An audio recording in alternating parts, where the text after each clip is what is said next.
Selamat malam, selamat berjumpa dengan saya di channel Senandung Malam. Malam ini saya masih menceritakan kelanjutan dari kisah teror mistis dua pendaki Adi dan Ayu di Gunung Cermai. Cerita ini saya ambil dari akun Facebook bernama 1001 Cerita Al. Untuk kalian yang ingin langsung membacanya, silakan saja kunjungi akun Facebooknya. Nanti saya akan menyertakan di kolom deskripsi saya. Dan juga jangan lupa untuk akun follow penulisnya. Sebelum membaca kelanjutan dari kisah ini, silahkan dulu untuk mensubscribe akun YouTube saya dan juga jangan lupa untuk like. Mataku mengikuti arah pandang orang itu. Di pucuk pohon tua tadi berdiri adalah Nyi Linggi. Tidak ada angin yang berhembus, tidak juga bunyi-bunyian hutan. Sekitarku seakan membeku. Aura kemarahan kurasakan sangat menekan. Seluruh persendianku kaku. Aku bahkan tak mampu menoleh sama sekali. Mataku terpaku tanpa mampu berkedip melihat Nyi Linggi melayang turun. Orang itu masih berdiri di tempatnya, tapi kini dia agak mundur dan bergeser menghalangi pandanganku pada Nyi Linggi. Aura mistis kurasakan semakin menjadi-jadi. Tubuhku menggigil hebat. Bukan hanya aku, tangan orang itu pun kulihat mulai gemetar. Aku langsung diserang panik. Bagaimana kalau orang itu memilih kabur dan meninggalkanku dengan kaki yang tak mampu digerakkan? Aku merinding. Untuk pasrah pun aku tak mampu. Aku tidak ingin mati di tempat ini. Kabut tipis terlihat bergerak turun dari tanjakan terjal di sebelah kananku. Sementara di kiriku entah jalur turun atau jurang. Aku tak mampu lagi mengingat aku ada di mana. Arah itu bagai terputus begitu saja ditelan kegelapan rimbun pohon. Dan wajahnya tertutup rambut, tapi aku merasa matanya menatap lekat ke arahku. Aku bahkan sudah tak mampu lagi untuk bereaksi. Saat bau pandan tercium semakin kuat, aku sudah nyaris tidak peduli, mungkin memang hidupku sudah tak lama lagi. Tapi mengingat Ayu, aku merasa bersalah karena hampir menyerah. Andai waktu itu aku tak mengajaknya mendaki Cermai, dadaku kembali hangat. Ada setitik semangat yang muncul. Aku sudah sejauh ini, aku mesti berhasil. Kami berdua harus kembali ke Jakarta, kembali ke kehidupan normal kami yang biasa. Seiring ketenangan yang muncul, kakiku kembali mampu bergerak walau lemah. Perlahan, ku coba berdiri. Rupanya itu hanya ketenangan palsu. Kembali aku terjatuh. Kakiku terlalu lemah untuk berdiri. Dengan tangannya yang gemetar, orang itu memberikanku aba-aba untuk diam. Dengan wajah pucatnya, Nyi Linggi berdiri di sana, hanya terpisahkan oleh jalur. Dia mematung. Di atasnya, di dahan-dahan pohon, kuntilanak-kuntilanak bergerak-gerak dengan ganjil. Di tengah ketenangan yang memuncak, telingaku mendengar sesuatu. Suaranya berasal dari arah jalur bawah. Mataku membelalak ketika sesuatu itu akhirnya muncul. Itu adalah suara rombongan beberapa pendaki yang naik malam. Orang yang terdepan nampak membawa karier ukuran besar, membuat jalannya membungkuk. Di belakangnya mengekor dua orang lain. Jalannya terseok dan tampak kepayahan. Aku tegang menyaksikan mereka melintas pelan di antara orang itu dan Nyi Linggi. Tapi seperti pendaki sebelumnya, mereka pun nampaknya tak melihat kami. Semua mata menatap para pendaki itu. Bola mata Nyi Linggi bergerak mengikuti langkah pendaki terakhir yang tiba-tiba berhenti. Jantungku mencelos mendengar pendaki itu berteriak memanggil dua temannya. "Oi, setan, istirahat dulu sebentar. Capek banget gua ini, anjing." Dengan takut-takut, kuberanikan diri melihat Nyi Linggi. Aku ngeri membayangkan reaksinya mendengar ocehan tidak sopan barusan. Dengan pelan dan terpatah-patah, kulihat wajah Nyi Linggi menoleh ke pendaki itu. Matanya merah dan jelas nampak marah. Aku komat-kamit berdoa supaya pendaki itu segera pergi. Tapi dia masih diam di sana. Tangannya bertumpu pada trekking pole. Dia kelihatannya sedang mengatur nafasnya yang kembang kepis. Dua temannya berdiri menunggu tidak jauh di atasnya. Salah seorang berteriak, "Tanggung sedikit lagi, nanti ngecamp di tanjakan Seruni aja." Seorang yang lain menambahkan, "Udah gue bilang, lebih enak lewat Palutungan kalau naik. turunnya baru lewat Linggarjati. Lu ngayal kalau dibilangin. Pendaki terakhir itu tertawa-tawa, kurang ajar sambil berkata, sama aja lah lewat mana aja, ini emang gunung gak bener, semua jalurnya nyusahin, gunung brengsek. Dalam sekejap suasana berubah, udara seakan sedingin es. Tangan pucat Nyilinggi bergerak, tampak mengancam dengan kuku-kukunya yang runcing dan hitam. Sesosok bayangan hitam bergerak cepat dan menabrak pendaki itu yang sama sekali tidak menyadari situasi. Aku menunggu dengan tegang yang akan terjadi. Tapi sosok hitam yang masuk ke tubuhnya rupanya tidak langsung menampakkan efeknya. Dia masih tertawa-tawa dengan kurang ajar. Dengan jari-jarinya yang panjang, tangan Nyilinggi terulur kembali. Dia melangkah ke arah pendaki itu. Aku yang tak mampu bersuara hanya bisa menutup mulutku dengan tangan. Mataku membelalak lebar. Orang itu yang sejak tadi berdiri di depanku juga bergerak. Kulihat dadanya naik turun dengan cepat. Lalu tiba-tiba, dia menggeram keras disusul suara auman harimau. Aku berteriak histeris sambil menutup telinga. Suaranya menggelegar bergaung-gaung menembus hutan. Beberapa sosok kuntilanak terlihat langsung menghilang. Ketiga pendaki itu jelas ikut mendengar auman itu kali ini. Ketiganya dengan panik berlari tunggang langgang. Langkah Nyilinggi terhenti mendengar auman barusan. Tanpa membalikan tubuhnya, wajahnya berputar menghadap orang itu. Matanya mendelik menakutkan. Sekarang dia bergerak ke arah kami. Orang itu tiba-tiba menjatuhkan diri. Badannya sekarang merangkak. Jari tangannya menancap ke tanah. Kembali terdengar geraman-geraman kecil dari mulutnya. Aku yang ketakutan semakin merapatkan diri ke pohon di belakangku. Tanganku gemetaran hebat sambil menutup telinga. Sementara di depanku, orang itu dan Nyilinggi saling menatap. Bola mata Nyilinggi bergerak berpindah-pindah dengan cepat pada orang itu dan aku.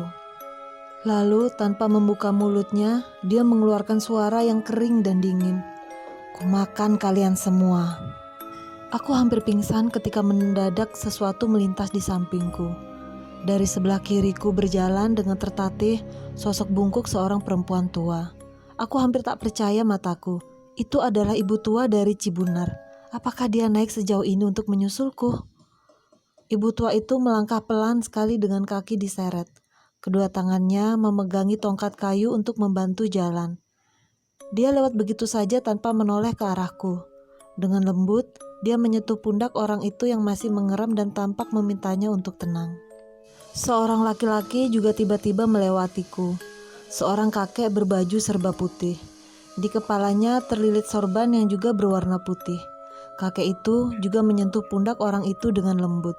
Kali ini, orang itu bahkan langsung mencium tangan kakek itu dengan hikmah. Nyilinggi tampak melayang sejengkal dari tanah. Wajahnya yang pucat tampak semakin pucat. Bola matanya bergerak-gerak liar.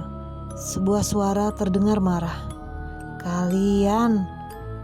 Ibu tua itu menatap Nyilinggi, lalu dengan tenang memperhatikan sekeliling. Kakek putih itu sekarang berdiri di samping si ibu tua. Jubah putihnya tampak bergerak-gerak pelan tertiup angin yang tiba-tiba berhembus pelan. Linggi, ucap si kakek putih lembut. Ada apa ini Linggi? Tanpa membuka mulutnya, Nyilinggi berteriak marah. Jangan ikut campur, bukan urusan kalian. Matanya melotot, tapi dia bergerak mundur dengan perlahan. Anak-anak ini harus mati. Aku menggigil mendengarnya. Ancaman itu ditujukan untuk aku dan Ayu. Tatapannya menancap dingin ke arahku. Linggi, barang siapa yang membunuh seorang manusia, itu sama dengan membunuh seluruh manusia. Kakek putih itu berkata dengan lembut sambil memutar-mutar tasbih di tangannya. Sekali lagi suara dingin Nyilinggi menggelegar. Barang siapa membunuh seorang manusia, bukan karena orang itu membuat kerusakan di muka bumi, maka seakan-akan dia telah membunuh manusia seluruhnya. Dan barang siapa yang memelihara kehidupan seorang manusia, maka seolah-olah dia telah memelihara kehidupan manusia semuanya. Nyilinggi tertawa-tawa mengerikan dan disusul sebuah bisikan. Al-Maidah ayat 32.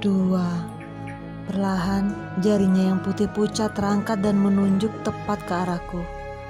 Anak ini telah berbuat kerusakan, bisiknya pelan. Namun suaranya terdengar jelas. Mati. jadi keharusan. Aku semakin menggigil ketakutan. Sementara Nyi Linggi tertawa-tawa semakin kencang dan terus-menerus meneriakkan satu kata, "Mati, mati, mati." Kedua orang tua itu kudengar mengulang-ulang istighfar sambil tak henti memutar tasbih. Manusia tempatnya salah, Linggi. Memaafkan akan membuatmu lebih mulia. Maafkanlah kehilafannya, Linggi. Kakek itu berucap pelan. "Jangan ikut campur," bentak Linggi lagi.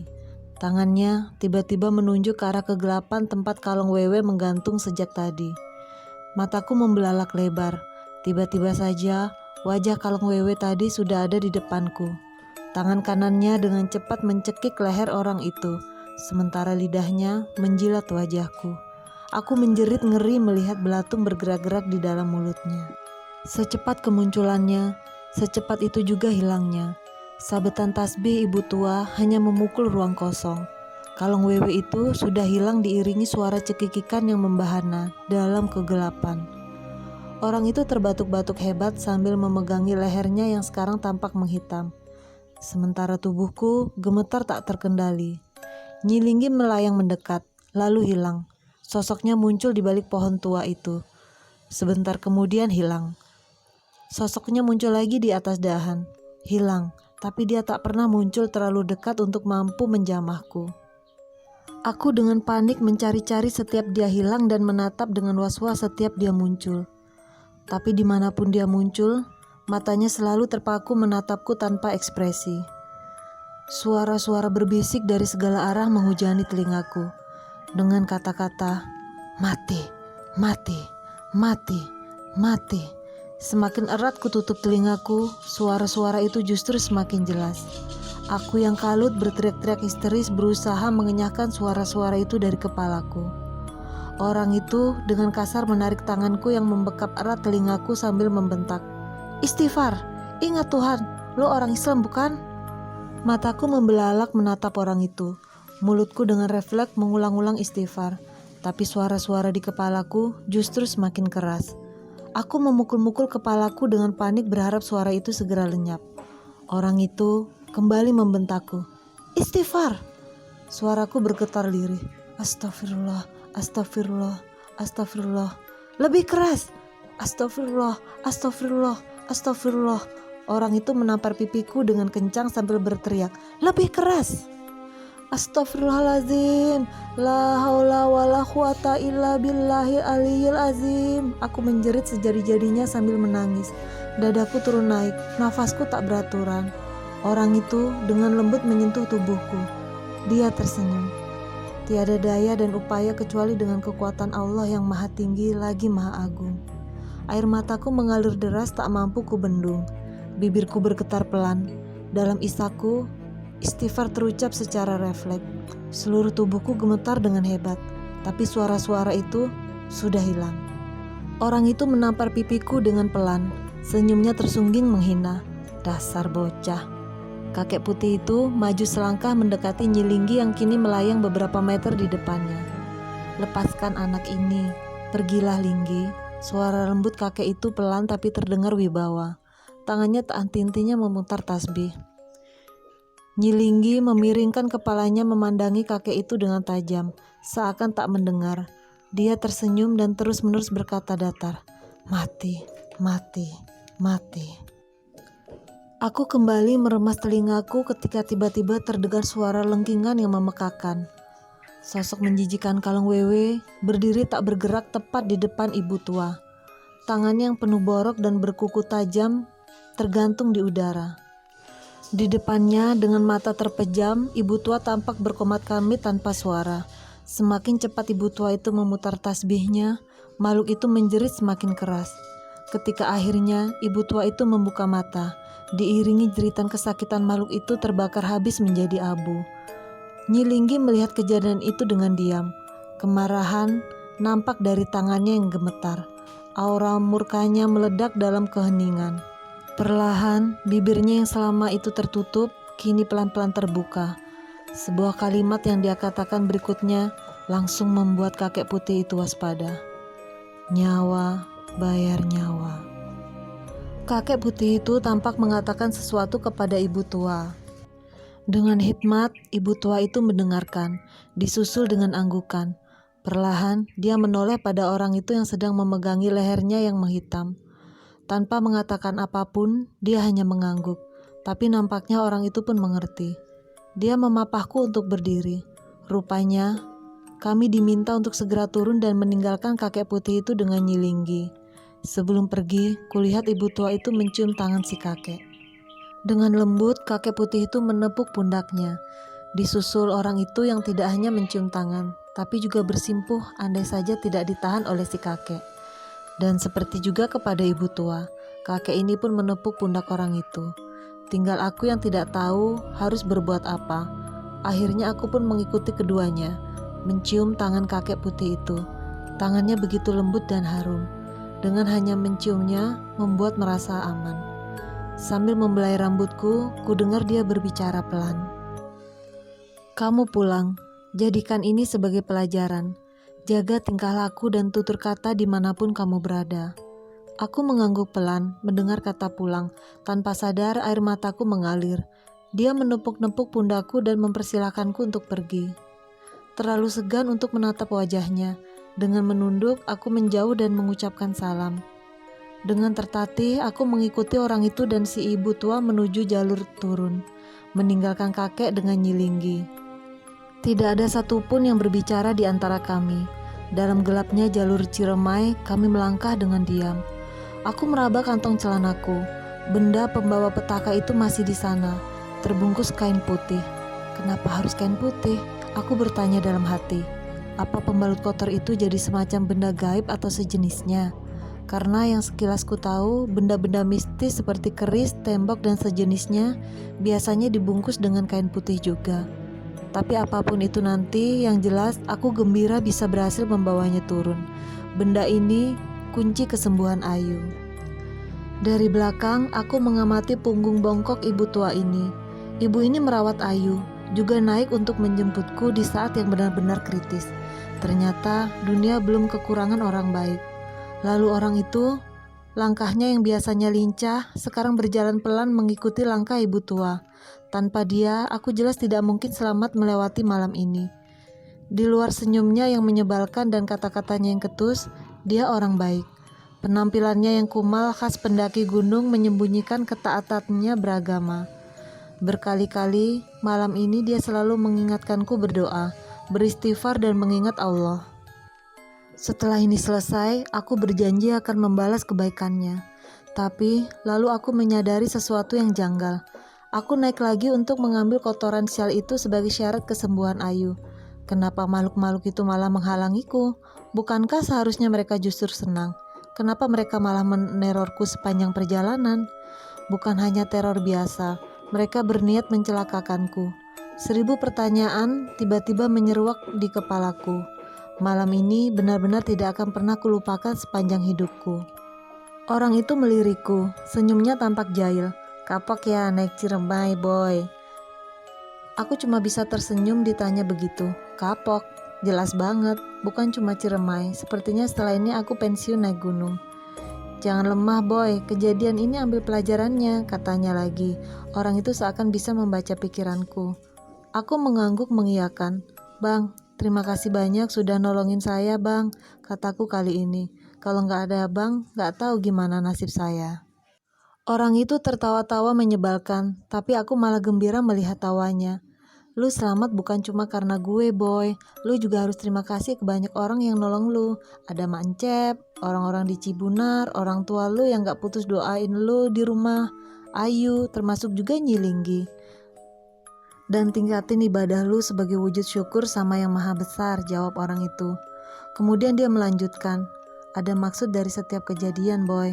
Maksudnya bang, tanyaku tak mengerti. Jangan jadiin ini pelajaran pribadi lu, ceritain ke temen lu, ceritain ke banyak orang.